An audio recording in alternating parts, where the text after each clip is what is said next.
Hi hello welcome to 6 TV 2020 సంవత్సరంలో భారతదేశంలోని కేరళ రాష్ట్రంలో బయటపడింది మొట్టమొదటి corona positive case.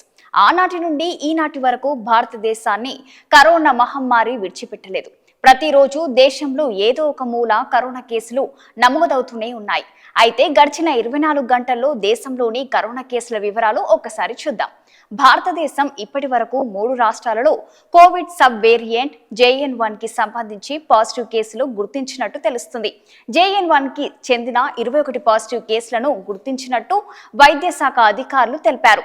Goa, Kerala, మహారాష్ట్రలో ఈ కేసులు వెలుగు చూసినట్టు ఒక సమాచారం అందుతుంది. కేవలం ఒక గోవాలో మాత్రమే JN1 కి సంబంధించి 19 కేసులు నమోదైనట్టు తెలుస్తుంది. మిగిలిన కేరళ, మహారాష్ట్రలో ఒక్కొక్కటి చొప్పున JN1 కేసులు వెలుగు చూశాయి.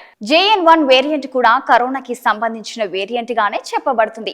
ఈ JN1 వేరియంట్ ప్రభావం సింగపూర్ వంటి కొన్ని దేశాలలో బాగా కనిపిస్తుంది. ఈ వేరియంట్ కోవిడ్ కేసులను నడుపుతుందని వైద్య నిపుణుల ద్వారా తెలుస్తుంది. గడిచిన కొన్ని వారాలలో ఇది అత్యంత వేగంగా వ్యాప్తి చెందుతున్న వైరస్లలో ఒకటిగా పరిణమించింది. దీని వ్యాప్తికి అడ్డుకట్ట వేసేందుకు అక్కడి వైద్య ఆరోగ్య శాఖకి సంబంధించిన సిబ్బంది చాలా రకాలుగా ప్రయత్నాలు చేస్తున్నారు.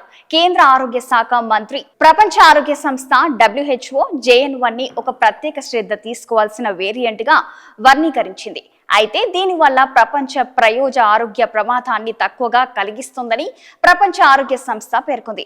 ఇది ఇలా ఉంటే దేశంలో కేసుల పెరుగుదలను దృష్టిలో పెట్టుకుని కేంద్ర ఆరోగ్య శాఖ మంత్రి మన్సుఖ్ మాండవియా దేశంలోని ఆరోగ్య సౌకర్యాలకు సంబంధించిన సంసిద్ధత ఎలా ఉంది అనే విషయంపై ఒక సమీక్ష సమావేశాన్ని నిర్వహించారు.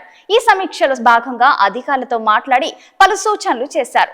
ఈ కొత్త వేరియంట్ JN1 విషయంలో అప్రమత్తంగా ఉండాల్సిన అవసరం ఉందని, అయితే దీని విషయంలో భయాందోళన చెందాల్సిన అవసరమైతే లేదని మంత్రి మన్సుఖ్ మాండవియా అన్నారు. ఈ వేరియంట్ విషయంలో ఆసుపత్రి సన్నద్ధత, హాస్పిటల్ మెయింటెనెన్స్ చాలా ముఖ్యమైనది అన్నారు. అలాగే వేరియంట్ వ్యాప్తిపై నిఘా పెంచాలని, ప్రజలతో పూర్తి స్థాయి కమ్యూనికేషన్ కూడా ఈ వేరియంట్ కట్టడికి ఉపయోగపడుతుందని చెప్పారు.